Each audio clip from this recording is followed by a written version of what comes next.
This time on Roadkill, can we rebuild the top end of a Mini before Freiburger can put an entire small block Chevy together? It's another Roadkill working from home. And I'm building an engine with leftover parts. Ready? Yeah! Yeehaw! Oh, there we go. Oh, yeah, baby, there we go. You like them spinning 20s?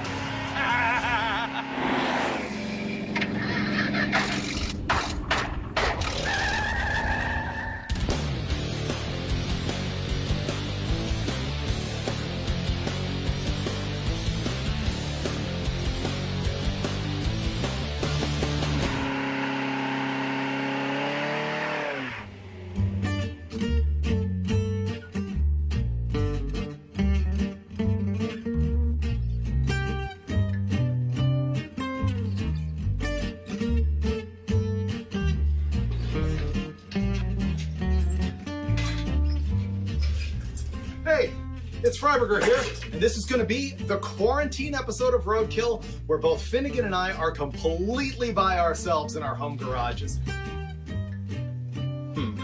That didn't work very well. Going again. I'm responsible for filming on my iPhone, setting up the audio, dealing with the lighting, being my own production assistant, the whole shebang. Okay, editor's note. This is going to be the very start of the Freiburger part of the program.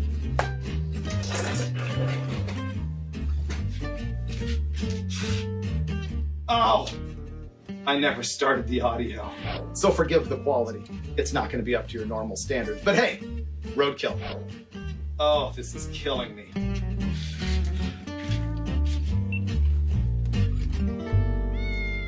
Well, here we go again. Roadkill working from home. I'm like in my garage, you're in your garage. We're going to make this happen. This is very strange. We're not together working on cars. Together but separate. Yeah, social distancing. We are socially distanced by about 3,000 miles. Yeah, what are you going to do? This short block right here has been sitting around. Actually, it was in your shop for years. Remember we tried to sell it for like $1,800 with heads and everything, and no one wanted it? Dude, you want to know what's funny is I watched the Boatkill episode yesterday and saw that motor sitting on the floor of my shop in the corner by the door. I noticed that as well. But then after that, it got all parted out into a million pieces for engine masters. And I forget, I stole the oil pan for something else. And so it's nothing but a short block. It hasn't actually run since 2008.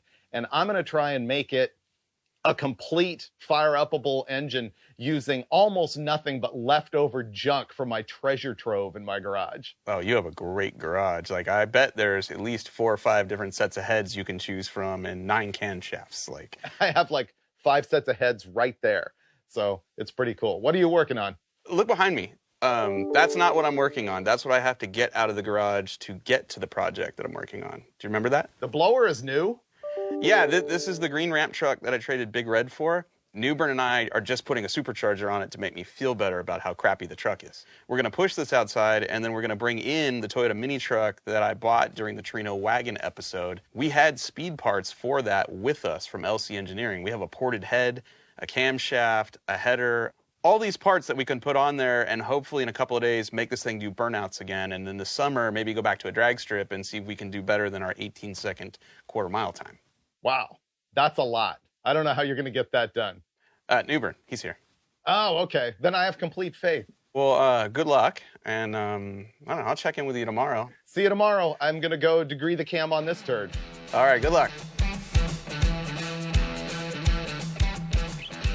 My job on this episode is to see if I can make this engine run by the end of the show using mostly parts that are just left over from my stash. Let's look at our baby here to see what we've got to start with. It's a 350 small block, just a stock block. It's 30 over, which I only knew because I wiped off the piston and handily it had the part number on it right there. I thought it was 60 thousandths over bore, so 30 is good news. And by that part number, it reminded me that it has a probe forged piston in it with a 3cc dome. And that's interesting because what it means is this thing's going to have about 11-to-1 compression, which sets the tone for the rest of the build, which is pretty cool. Other than that, it's pretty stock. It's got a 3.48 stroke stock cast 350 Chevy crank. You can see it's got some aftermarket H-beam rods in it with good bolts, stock bolts on the mains, still has an oil pump on it. paint's pretty clean. Here's a question a bunch of people have asked, which is, what is this orange stuff? Why did you paint the inside of the block? I guess that's an old man, old school trick. This is a product called Glipdol, and the theory behind it is that it makes the inside of the block slicker so that oil returns to the pan faster. I remember reading and maybe even writing in magazines in the past that it also seals the casting so sand can't escape from the iron. I think that's bogus. I haven't done it to an engine since this one, so that's how much I care.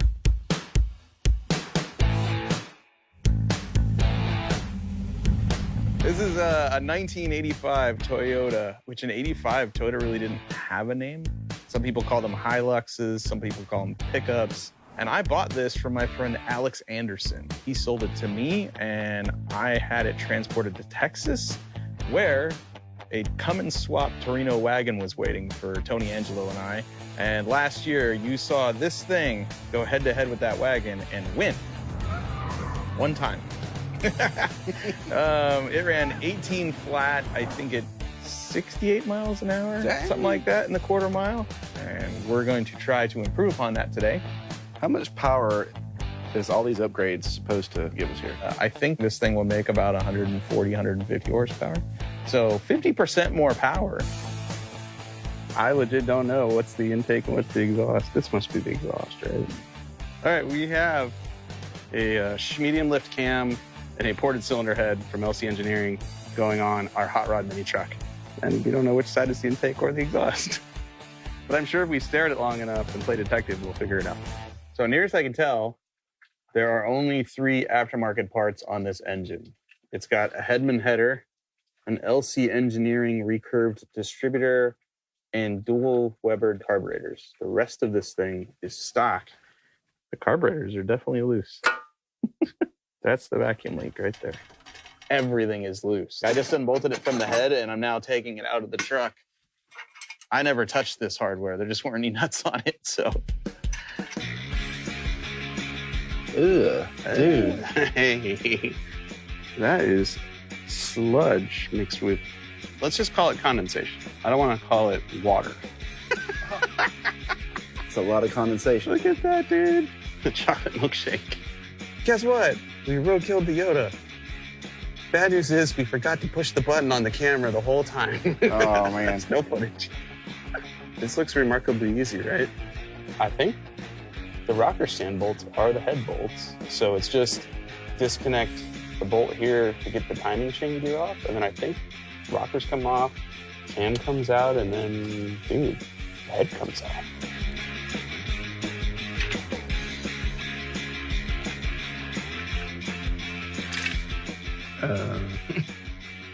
I'm sure we can get that with a magnet after the head's on. Cylinder head is almost ready to come off, which is good because I just dropped the timing chain down into the crankcase. Oh my goodness. Dude. God, it looks like you're twisting it. Dude. Oh, dude. So you're pulling the lever, but it is no longer turning. Oh my God. Dude, I thought for sure this thing is going to snap in half. I'm surprised the damn socket ain't broke. There we go. There we go. We got a ridge from like 200,000 miles. It doesn't have a ridge at all. If it broke one of these things, whatever that is. I think that's the timing chain adjuster.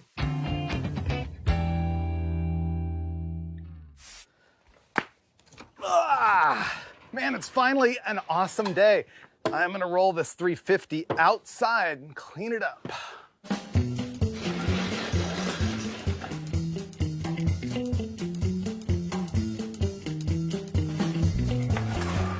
Oh man, that was a bad idea. It is hot out there. And we now know that this thing turns over freely. Not that I expected that it wouldn't, but it's good to know that we haven't ruined yet another engine. This thing's pretty good. All right, more cleanup. Last thing I'm gonna do here is just wipe some clean motor oil on all the cylinders, get the last bit of grit out of them, lubricate the cylinder wall, get some oil on the rings. We're ready to move on. Whew, hot. Now it gets fun because we can start adding speed parts. So even before the episode started, I kind of rifled my big stack of camshafts. This cam actually was purchased for Engine Masters, I don't know, a little while ago, and it was supposed to go in our 383 and didn't. And so we're gonna use it, and I'll tell you what it is. But the key to being able to use it was me being able to find these used comp cams solid roller lifters. Remember, this thing has 11:1 compression or thereabouts. We'll figure that out later. Well, that means I can put a stout camshaft in it with solid roller. So here's what we got. This thing is duration at 50,000 tap at lift, 242, 248. The lift, 570, 576, and a lobe separation angle of 110. So man, it's gonna be stout. The other stuff that I got here, I found this package of ARP bolts, 2 cam bolts, so I'll have to dig up something else. This is something I had to buy, a cam button, and I started to come up with this timing chain right here. In fact, the gear's already on the engine, but then I found this Lunati set, and I suspect it's better, but I haven't even opened it yet. Oh, this is one of the adjustable cam timing ones. Yep, made in USA. That's what we're gonna be using right there. All right. This is awesome. I've already stabbed the camshaft, so let's hook it up and degree this thing. Day 2, and the mini truck is partially stripped. We got the cylinder head off yesterday, and a bunch of the wiring and the plumbing disconnected. Found a few things we, thought were a little suspect, like half the bolts on the truck were loose.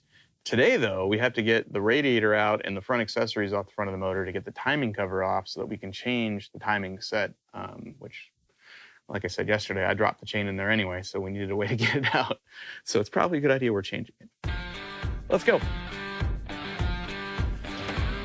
Well, the mini truck is blown apart. We have the old cylinder head off. We've discovered some of the things that were wrong with the engine. Lots of sludge in there, but we have cleaned everything. This is LC's remanufactured cylinder head. This is called a stage 2 cylinder head. And what that means is it is ported both on the exhaust side and the intake side. It has oversized stainless steel valves. The intake and exhaust valves are a 0.5 millimeter bigger than stock. We have Pro dual valve springs, new retainers, and a camshaft that has over 30 degrees more duration on the intake side, about 20 on the exhaust. It has 60 thousandths more lift than the stock cam. This all adds up to a head that flows about 40 CFM more than stock, which is a ton in a small engine like this. We're going to put that on top after installing an OSK timing set. This is better for a number of reasons. First off, the guides and chains tensioners are metal, unlike the plastic ones that tend to break. We have a new adjustable LC Engineering upper cam gear, so we could advance the cam timing if we want. New timing chain, all that's going to go in next before the head. We're going to keep the carb and intake setup that's already on here. These are aftermarket Weber carburetors. These are perfect for this build. We're going to install this brand new clutch kit and flywheel. And the last thing we're going to do is going to swap out our old Headman shorty header for this long tube style header. Hopefully this fits. If it doesn't, we'll modify it or something. Well, here we go with a part of an engine build that I procrastinate on the most. As a matter of fact, I wouldn't do this at all, except for that you are watching. Yes, I am going to degree the camshaft. Here's a bit of awesome news. Remember my cam bolts, where there was only 2 of them? I rifled through my epic magic bolt box and actually found the other one, which is kind of hard to believe. That's not very roadkill.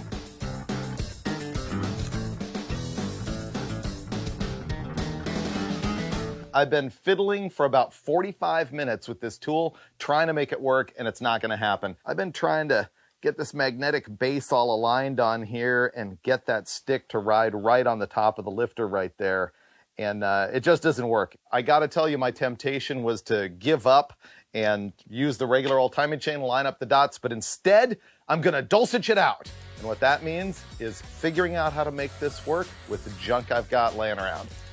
Here's what I made to solve the lifter measuring problem. Custom.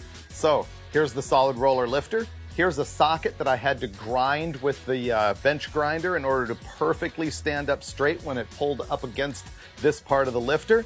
And then I was able to hose clamp it in place. And then this is a testing push rod that's only about that long that I was able to slip in there, perfectly center it at the bottom in the cup and tape it around there so that it has no wiggle in it at all. Dialed. So here we go. Well, after a lot of agonizing, I finally finished degreeing the camshaft, and I did it the right way with the intake centerline method. It's in at 106.75. They call for 106. That is definitely close to good enough. Now, my next task is to adjust camshaft end play. Now, to do that, I've got to have a front cover on there for the cam button, so I went rifling through my stash and found these. So, which one will I use? Will it be this one? No, because chrome. Will it be this one? No, because filthy. Will it be this one? Yes, because trick. This one has been in my garage for roughly 20 years. We're finally gonna use it. Here we go. There's some of my gasket collection. I need a front cover gasket. There's a small block valve cover gasket. It's a big block timing gasket. Wait. That's it. Got it. I was starting to get concerned. All right, now we can move on and install that front cover and set the camshaft end play, but you do need the gasket in order to do that. Well, I went through all the fitment for the front cover and the cam end play, and I think I've got it just right, but then, in the middle of it, I broke the tail off this old gasket. I know, it boggles the mind, but I only had one small block Chevy timing chain cover gasket, and I broke it because it's really old and brittle. So we're actually gonna tape it back together using regular old household tape because it's nice and thin. Last night, I gave up after about 45 minutes trying to find a front cover seal. I may not have one, but I do have another storage unit. So we're gonna hop in my Dodge and go over there. Welcome to my 1999 Dodge 2500 4x4 that I custom ordered brand new with a V10 engine and a 5-speed, making it pretty unique. Basically, I just use it for parts running, towing, hauling engines, running over to my storage unit to find a seal, stuff like that. He enters with no front cover seal. Will he emerge with one? Let's find out.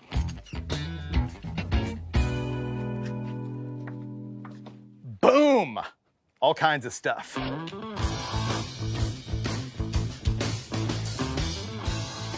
I'm back, armed with more gaskets than expected, and importantly, the front seal. Just gonna go right there. All right, front cover is done. Moving on to the oil pan.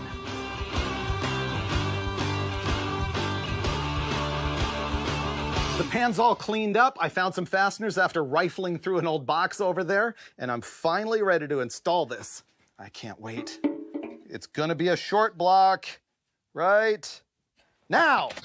Well, as soon as I install the bolts. More decision time, this time dampers. First of all, I found a brand new Milodon damper bolt. And if you think I'm faking this, explain the dust on this thing. It's been sitting around for 20 years. First of all, I've got the Professional Products Cheap Chinese damper. Second of all, I found an ATI super damper left over from my Bonneville car. And third of all, I've got the slightly less affordable but probably better Australian-made Pioneer damper right here with the timing marks on it. Now, if you chose the Pioneer damper, we got some kind of Vulcan mind melt going on because that's the one I'm going to use.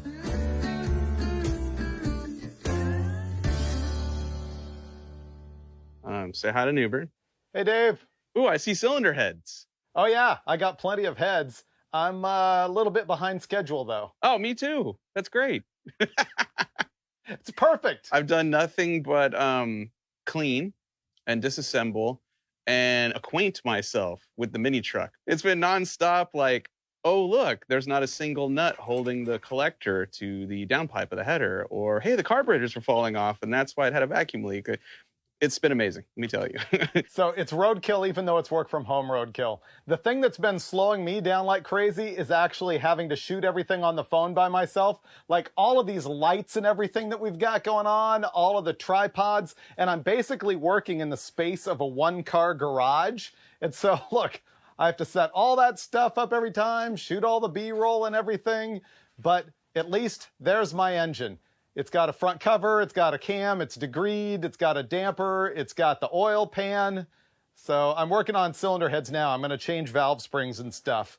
A decision I made early on with this is kind of biting me, and it was the decision to leave the engine in the truck because we're about to install a new camshaft in this thing, and I'd like to degree it, but I have one of those giant comp cams degree wheels. I don't think it'll fit between the frame rails of the truck. This is why I decided to work on it in the truck, because it's so tiny.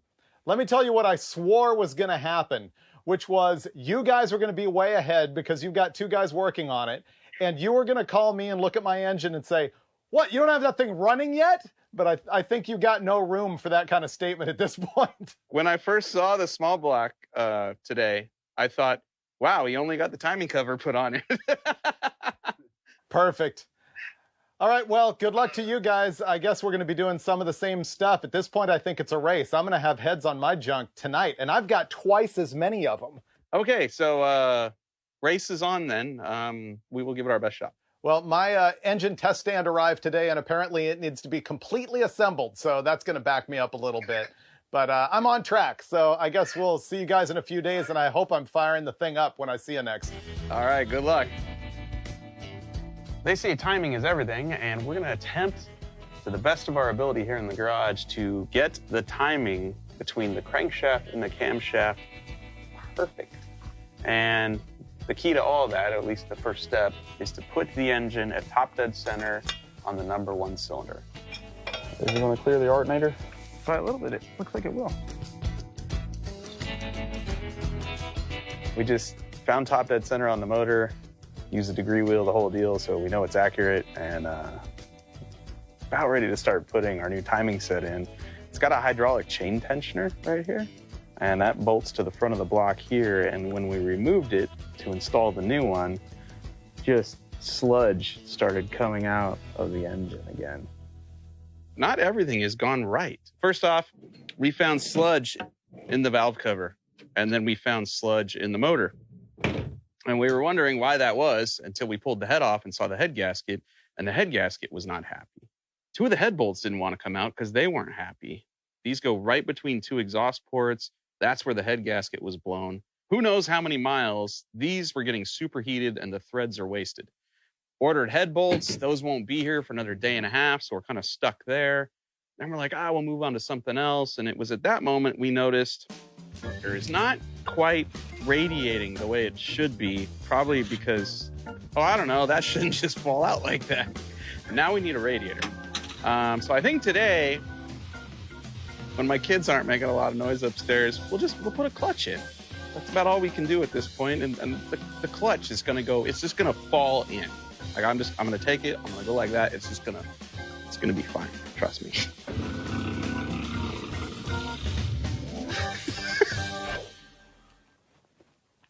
So, as I stand here with a nice refreshing cola, eating my delectable peanut butter and olive burrito, I've been reflecting on the progress of the last few days.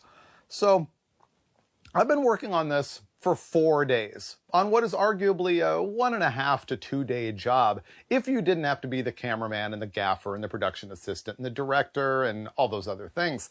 And so I've been thinking about what's going on with Finnegan and Newbern, and earlier I really thought they were going to be cranking on that Toyota and they were going to be way ahead of me and making fun of me, but now I realize they have a lot to do. I'm actually thinking that I could beat them in the race to having a running engine. Now, I'm not going to tell them that because I'm not that confident, but I am going to buckle down and get this thing going. We're going to get cylinder heads on this thing today. We're going to measure up push rods and move on to the always glorious induction program. Let's go. I narrowed it down to 2 choices here. Both are aluminum heads. I had the Dart 215 intake runner as cast. I also had the Blueprint Engine's 210 CNC ported, and it's that porting that put me over the edge. These cylinder heads are left over from episodes of Engine Masters where they were on our 3D3 forever, but they've got some components on them that are a problem, namely the studs and the valve springs, so I'm going to walk you through what we're going to do to fix that. First thing I'm going to do here is use my LSM valve spring compressor, which is expensive but awesome. The springs that are on this thing were set up for a hydraulic roller cam, and honestly, they weren't even that good for that, and so they need to go. Next, I have to do my valve spring pressure, which is easy with this tool from Comp Cams. You just squeeze it in a vise and you measure from the underside of the retainer, and you have to have the retainer in there, and you measure the overall height of the spring. And my installed height is 1.8 inches, which is the installed height on the cylinder head. So I make sure that the underside of the retainer to the tool is 1.8, and I read my pressure, 250 pounds. Now, the next thing you do is squeeze it by the amount of lift. So if it's 500 lift, you squeeze it another 500 thousandths of an inch and read the pressure there. We don't know what my lift is going to be yet, or at least you don't. It's coming up later. One of the things I had to buy for this project is the correct spring seats right here, and they fit perfectly into that inner spring right there. So I'm going to drop that seat down here on the valve. Then I'm going to take my height mic and drop it on there. And next up, I need to take and drop in the exact same retainer and keepers or locks. And once those are installed, you can start spinning your height mic down. And I'm going to turn this around to where you can see the scale right there. You got to take up all the clearance you can. And you can see that our height here is almost 1/900. And I'm shooting for 1.8. So what I'm going to have to do is take some shims right here and put them underneath that valve seat in order to take up room and squeeze that thing down to a 1/800. And I have to do that and check and check and check with every single one of these. Now here comes the cylinder head for the first time. Right there. We're ready to drop in a pair of lifters. This is just for mock-up. There we go. I got the lifter in, I've got the rocker arm studs threaded in, and now I can put in my checking length push rod. See how it's threadable so that I can make it the right length. We're rigged up for valve to piston clearance. I've got the intake valve at 10 degrees after top dead center, which is where the valve is closest to the piston. And you can see right now it's zeroed out. And if I push this down until the valve touches the piston, you can see that I've got 100 thousandths and right there, 165 thousandths at the very closest point. That is plenty. We're gonna have 600 thousandths lift. Boom!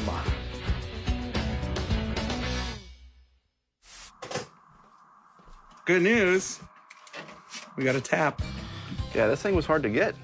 I've got 8 out of the 10 holes cleaned out already, and these are the 2 trouble holes right here. These were in between the exhaust ports, and I'm about to clean those out right now. Hopefully, we don't have any trouble. I can already feel the grit in there. We are finally reinstalling the cylinder head and front timing chain and head gasket. Can you reach over there? Oh, I can. There it is. Gears, chain, lift the head up to get the cover on, right? I watched a video on how to do this because I don't know jack squat about them, but I've built a tool that's going to go in between this tensioner down here that's going to keep the chain from dropping down, and that will allow us to pull the cam gear off, let it sit right here in the head.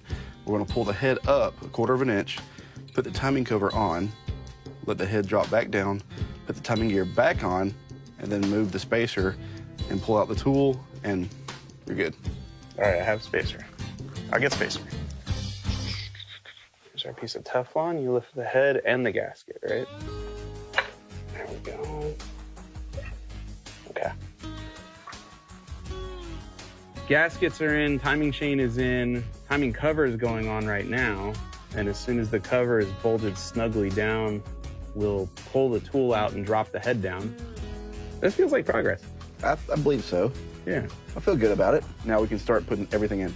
All right. I ran into another little problem here. Can you even see me? Ran into a little problem here. Our engine came from the factory with a mechanical fuel pump, and it had an eccentric driven off the snout of the camshaft. And that eccentric was sandwiched between the snout of the cam and the gear that turned the distributor. Our new adjustable cam gear, that eccentric won't fit back on there. And so I have to modify it to put it back on there to get the spacing right. We don't even need this eccentric because the truck came with an aftermarket electric fuel pump. But again, we need the stack up to be right for all those parts to fit together and drive our distributor properly. So I'm about to cut this thing into pieces and just turn it into basically a washer and take the eccentric part off using the death wheel. Note the multiple layers of protection because, you know, it's called a death wheel for a reason. Here we go.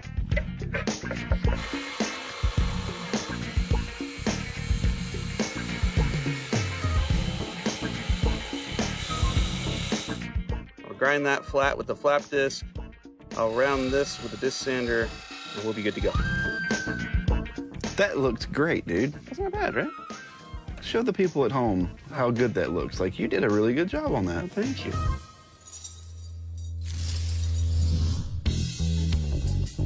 This is like the greatest tale of fortune in the history of roadkill. You're not even gonna believe it. It's all about the valve train, and I was freaking out about this because I needed to find rocker arms, studs that would work, and push rods of the right length. And the thing is, you normally, on any engine build, need custom length push rods unless everything is completely stock. And this actually worked. So the first problem that I had is that the new, thicker, better rocker arm studs that I have had too much thread on them. They bottomed out in the head and they wouldn't tighten up.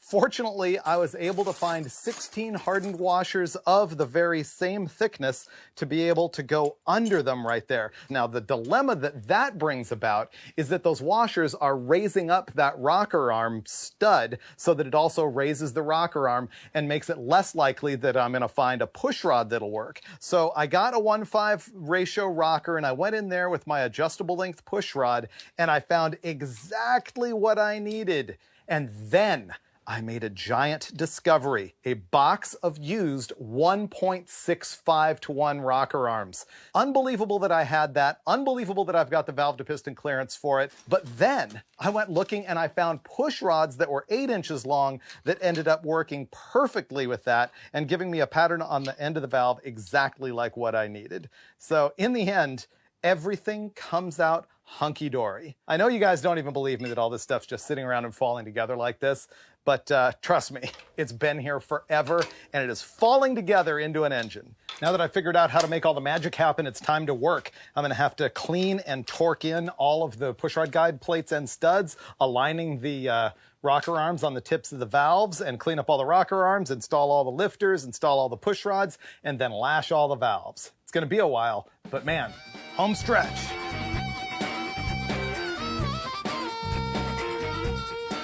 I think the grueling work is over.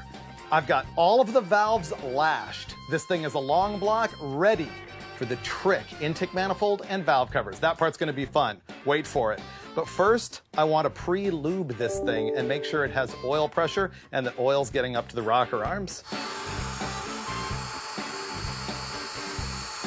I'm gonna get electric drill on this thing. Here's a sobering thought. Why did I actually take this engine apart? I never really checked the bottom end. Is there something wrong with it that I don't remember? It's actually possible, because I hooked up the cordless drill and it got no oil pressure. Let's see what this Widowmaker can do. Officially concerned. I didn't hear it hit. Starting to get some here. Oh yeah, okay, we're gonna be good. Whew!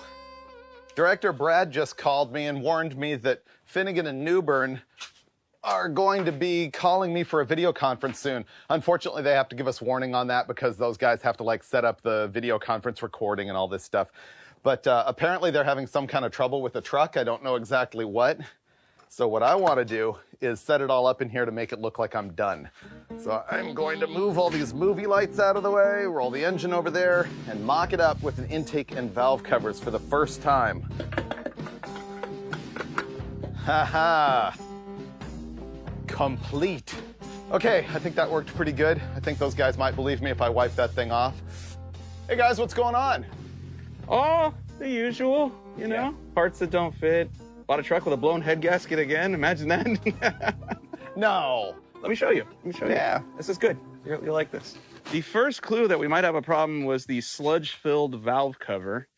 And then we pulled the head, and the head gasket was ungood right here. Yep. Yeah, there and there. So we ordered new head bolts. Can't get those until Friday, so that slowed us down. Today, we were looking at some of the other parts we have, including this radiator. You know, the radiator looks not good, but it just keeps getting better when you realize you can remove entire sections of it and just throw it on the floor. I've seen it all, and I have never seen that one before. That is awesome. Yeah, she's custom. You know, it's a show truck. I don't know. Maybe we'll try to slam a clutch in this thing today because that's about all we can do. Well, and meanwhile, boom. Oh, man. It's like done. He's way ahead. Oh, no, there's no plug wires on it. Yeah, there's no plug wires, distributors in timed. I don't have headers. I don't have a water pump. It needs a few adjustments here and there. We have half the engine, twice the manpower, and yet he's still way ahead. Remember, I still have to build an entire engine test stand and make that happen as well. Yeah, we'll definitely catch you then. What's that going to take? 20 minutes? All right, well, good luck. Call us again, you know, when spark plug wire number 1 doesn't quite match number 2 in terms of length, and you got to go back and start over. And yeah, let us know that the struggle is real. Yeah, you guys are having trouble. Sorry, not sorry. All right. See you later. All right, good luck. See ya. I think I fooled those guys. I could tell that they were looking at the engine in disappointment. They realized it was almost as average as like a Toyota mini truck. But I fooled them. And so right now is when I'm gonna go pick the actual intake manifold for this thing. And I have a lot to choose from. I'm gonna let you in on it. Check this out. Another Wyand intake, this one black. This combination actually looks pretty good. Matches the oil pan and the damper, the whole blackout treatment. It's a factory black Wyand Super Warrior, factory black QFT carburetor. Kind of gauche to combine the Wyand intake manifold with the Edelbrock valve covers, though. One of many reasons this has got to go. Now, let's move on with an actual Edelbrock intake manifold to match the Edelbrock valve covers and a Holley carburetor. This isn't bad, looking a little bit more racy, although these valve covers do not match at all. However, the Victor Jr. Edelbrock single plane intake manifold probably is the one that I would recommend for this general application, but we can get even racier. Now we're really looking racy. That is an Edelbrock Super Victor intake manifold, even taller, even gnarlier, even more racy, and looking good with the cast aluminum valve covers. But we got 2 problems here. First of all, Dart valve covers, Edelbrock intake manifold, and not Dart heads. A social faux pas, you can't do it. But also, unfortunately, the Super Victor intake is so big and this engine is so small that it's a mismatch. I've seen it lose power on the dyno. So we're not gonna be using that, but we can solve the Dart problem. And let's spice it up a little bit with a nice Holley silver and blue 750 double pumper. This is what's called a cool can. It's a high-rise dual plane air gap style. I'm not going to use a dual plane for this. If I was, you would want to use one of those or an Edelbrock RPM. But we're not gonna. Next. Here we go. The Holley Tri-Power. Man, that's cool. Unfortunately, we proved on the Engine Masters show that this thing is only capable of supporting about 450 horsepower. So I knew I wasn't going to use it. I just wanted to show it to you because it's rad. 3 Holley 2-barrel carburetors on a dual plane intake manifold. You can buy this as a package from Holley. And it's rad, but it's not going to fly. Here we go. This is the Holley Stealth Ram. Yes, EFI. I know it's unlike me. However, it's just like a tunnel ram with a plenum on top and a throttle valve. I really wanted to use this thing, genuinely, but unfortunately, there's no way I'm gonna get EFI to run tomorrow on an engine stand, maybe in the future, but let's go. Stealth Ram reminds me of something else. Let's go. Oh, you guessed it, the Wyand Vintage Tunnel Ram. Here we go. QFT Tunnel Ram carburetors. I can make this linkage work. These are two, I believe, 450 CFM 4 barrels, and they're meant specifically for tunnel ram applications. I don't like the silver finish, honestly, but it might be what we have to go with. But I can improve the look of the engine. Genuine, vintage, Moroso, stamped aluminum, blue anodized valve covers. That is mint. Red, white, and blue kind of, isn't it? Man, I'm just not sure that that's working with the carburetors and the red engine block. But wait, red Moroso valve covers. These are actually brand new, and they're not aluminum. They're stamped steel, powder-coated red. You can buy them currently. And maybe a little bit of a clash on the engine block. I'm not sure. So there are my options, and I guess you're gonna have to find out what I decide to do here. I'm gonna have to pick some valve covers, and it's gonna be either the plain Holly silver ones, or the red Morosos, or the blue Morosos. And then the carburetors are gonna be either the gold ones or the silver ones, depending on what I can make work. Whew, that was a lot of work, but worth it. Well, it's Friday. We've not gotten a lot done thus far, but we have head bolts. I left my house, which I haven't done much of in weeks, and I drove to a Toyota dealership and got factory OEM head bolts to replace our junk ones. And right now, we need to strip some parts off of our old cylinder head, bolt that stuff onto our ported LC Engineering head, and then put the intake on, hook up the exhaust, peel the rockers off this, clean those, peel the block off plates off this, clean those, and then go back to the truck and start installing parts, because these head bolts get torqued down through the rocker stance. And we've got to set valve lash and do all kinds of fun stuff. We are now about to install our rocker shafts and then our head bolts. Like right now, we're on TDC on number 1, so we're on the base circle of the cam, so these aren't going to be actuated, but some of these other ones will be, and as we go to torque this down, it's going to probably be an issue for us. All right. All right, we are lubed. Check it out. Brand new radiator. As you've seen earlier, the old one was falling apart, to say the least. So we got a brand new one from the parts store, and we're one step closer to making this thing run. Before we finish the motor and fire it up, we need to set the valve lash, because we have a totally different cam. So the adjusters on these adjustable rocker arms are totally backed out. We're looking for 7 thousandths of an inch lash on the intake and 11 thousandths on the exhaust. Lash is just a gap. It's a gap between the tip of the valve stem and the rocker arm. If there's no lash in there, when the engine is cold, it won't close, and then stuff bends. The great thing about overhead cam motors is you can see the camshaft. So you set the lash when the rocker is on the base circle of the cam. So the valve is shut, the rocker's on the base circle, it's not trying to open the valve, that's when you set the lash. If you look at number 4 right now, although we're TDC on number 1, on cylinder number 4, that intake is starting to open. See that? So you can't move it. We can set number 1 intake and exhaust. We can set number 2 intake. Right now, we can set number 3 exhaust. This will go really fast, and then we'll just bar the motor over until the other ones are on the base circle and be good to go. I'm unfamiliar with all of this, but our carburetors were essentially not sealed to the base of the intake manifold, and because of that, there was a vacuum leak, which made it idle funny. It's either like about to die or it's at 1500 RPM. So we're gonna fix that. All right, here we go. We're getting to the end. This is exciting. I love putting shiny parts on crappy old cars.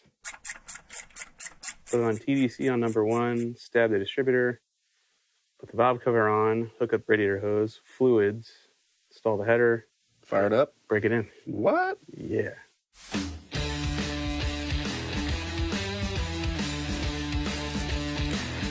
Hey, check it out. We are officially tunnel rammed. Finally, we are down to it. It's carburetor time. This thing's gonna look like a complete engine. Magic fitting box may have been beaten unless these are it. Moment of truth. Whoa. Did I actually get this right? Let's go with it. I'm gonna tighten those up, call it a day. Dude, the Magic Ignition box delivered. This is an MSD digital E-curve distributor. It doesn't require a box. It's super easy to wire. It's just got ignition, ground, and power. That's it. That's a good find. Distributor handled. As I continue my quest to avoid getting headers out of the loft, I'm going to install the water pump with hardware from the Magic Allen bolt bag. Bet you didn't see that one coming. This Mazir electric water pump actually was on our Bonneville race car. This pump got me into the 200 mile an hour club at 243.015 miles an hour at the Bonneville Salt Flats. And now it's going on this clapped out 350. The time has come. Here we go, up into the loft. I was fully dreading this, but I think I know I have some headers up here. You're gonna watch me plummet to my death is what's gonna happen here. Sandals are the right tool for this job, by the way. You may ask yourself, Freiburger, why are you keeping this rusty disaster of a header? Well, hear all the rust falling out of it? This is in fact my Bonneville race header, same one I set the record at 243 with. As a matter of fact, my buddy Keith Turk was asking me where these are the other day, and I said I didn't know. Now I know. Cool. And with the headers installed, with bolts discovered from the Magic Bolt Box, I might add, unbelievable. Man, I've been waiting for this moment for a long time. So we had to break the cam in for about 20 minutes, and we're gonna use regular old motor oil with 1 bottle of Lucas Oil Products TB Zinc. This is gonna add a whole bunch of zinc to our motor oil to protect the rocker arms and the lobes of the camshafts during the break-in process. That means that valve cover can go on.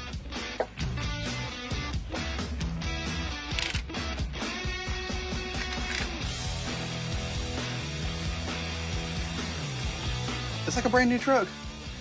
Dude, it looks great.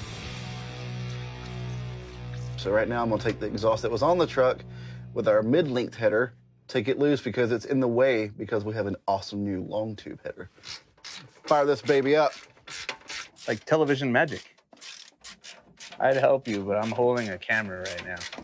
No worries. Oh man, here we go.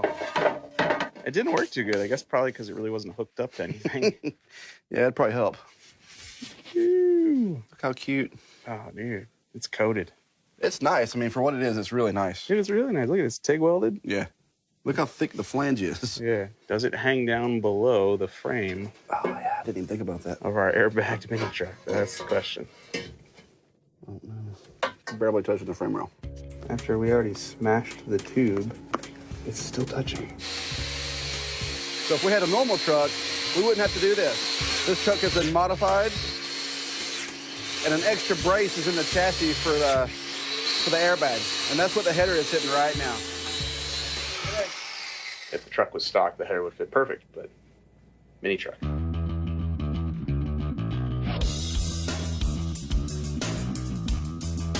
That's it. The COVID 350 is as done as it's gonna get. 2 450 carburetors, Wyand tunnel ram, Blueprint 210 heads, 242, 248 solid roller cam, 11-to-1 compression, but only 355 cubic inches. Everybody's been asking, what kind of power does it make? Well, I polled my Engine Masters co-hosts.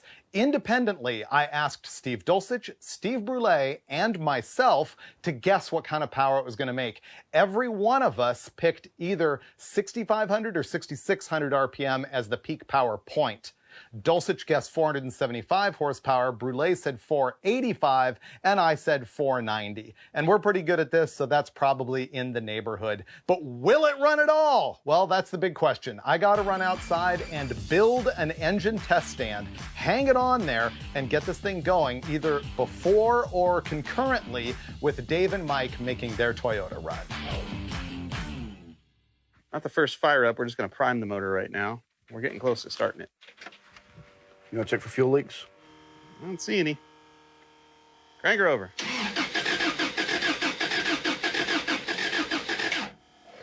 All right. If you get it started right away, then shut it off. We'll put it on the ground. We'll back it out of the garage, and we'll break the cam in outside. All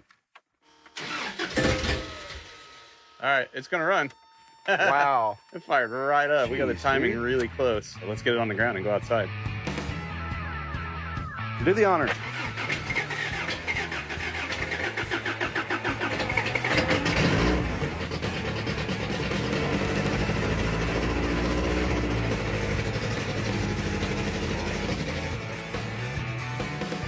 Fired it up. It's awesome because it just lit right off. Timing's where we need it, but it's popping out of the exhaust, and sounds like raw fuel exploding in the exhaust. So we're gonna pop the valve cover off and make sure we don't have a loose rocker arm there.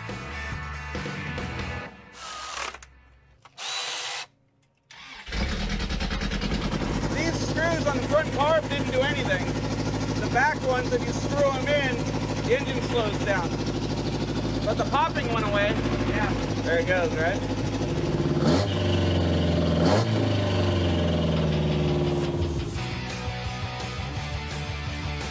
Okay, I admit it. I almost forgot about you, the audience, and I didn't shoot the whole process of getting this engine out here on the stand. That's what happens when you leave the host to be the director. They completely flub.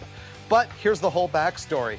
So this thing showed up, and I had said that I was not going to wire it until the engine showed up. But the problem is, I figured out that the bell housing and starter that I had was from an old truck deal, and the starter was completely dead, and so I had to order the bell housing flywheel and starter, because today is the day when the expectation is that I will fire this thing up live for Mike Finnegan and Dave Newbern. Okay, ready to find out if it cranks? Yes! All right. Getting close. Maybe if I can push it back and then drop it. There we go. And off that side. And off that side. Boom. It's a roller. You know what this means? Time to call Finnegan. Ooh, but wait! There's one more thing. Ta-da! Those are legit. And there you have the COVID 350. Now we're ready to make this thing run. What do you think? That's still 16. He looks 16. Riding around in the mini truck. So this is our first test drive. We have completely rebuilt the top end of this engine with performance in mind. We did not install the clutch and flywheel because, well, we're out of time. So, same clutch, more power. It runs okay. It's not bad. It's smooth. Yeehaw! Oh, there we go. Oh, yeah, baby. There we go.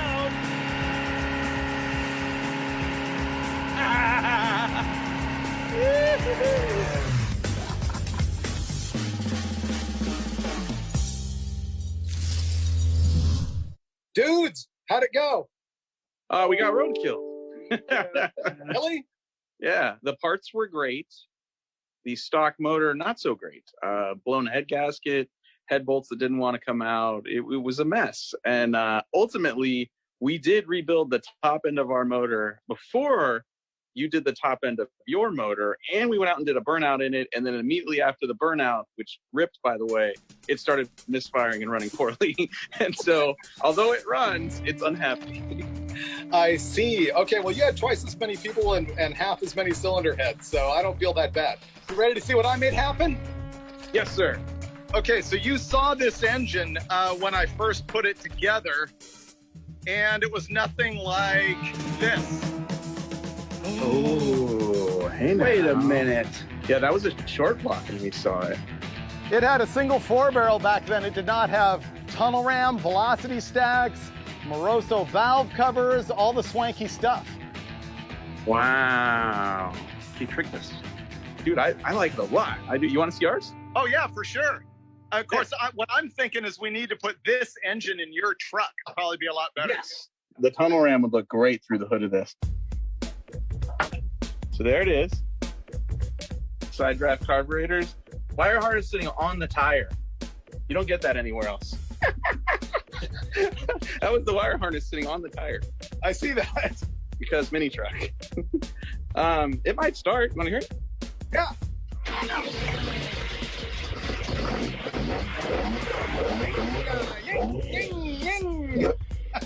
How'd you like them 4 cylinders of fury? All right, and it does burnouts?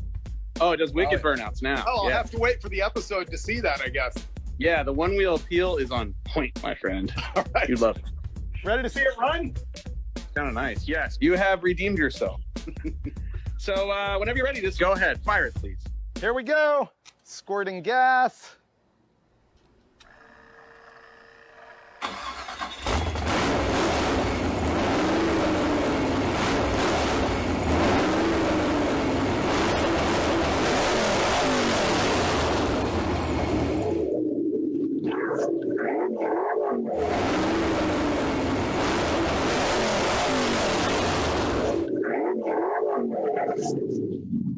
Sounds like he's drowning a cat.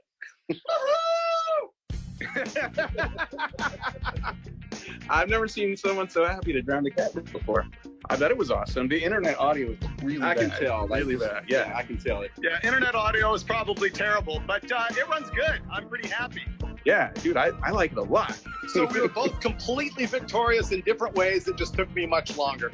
So I'm not gonna lie, I was really disappointed when I seen the single 4-barrel on there.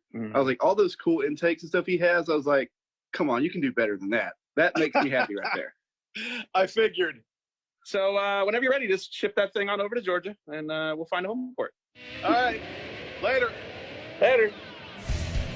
And there it goes, the second episode of Roadkill produced during the pandemic, and the first one that was shot and recorded by the hosts themselves. You may have noticed that I mentioned I would give my engine to Finnegan for his mini truck, and as much as I would like to save him from himself and those one-wheel peels with 4-banger power, I do have plans for the COVID 350. You'll see it on Engine Masters, and we will probably be installing it in my 56 Chevy in an episode of Roadkill Garage. As for the Toyota, well, I'm pretty sure Finnegan can do better once we finally get back to blasting the streets, the highways, and the junkyards on future episodes of Roadkill. So we're getting. Oh, hold on. We got to clap. We got to clap. Ready? Okay. Do we both have to clap or just you? I don't know. The camera's going crazy. Hear my cat yelling outside? Stupid cat. All right, removing the timing cover, day 2. So all I really need to do here is clean it up, including getting the dead roaches out of it.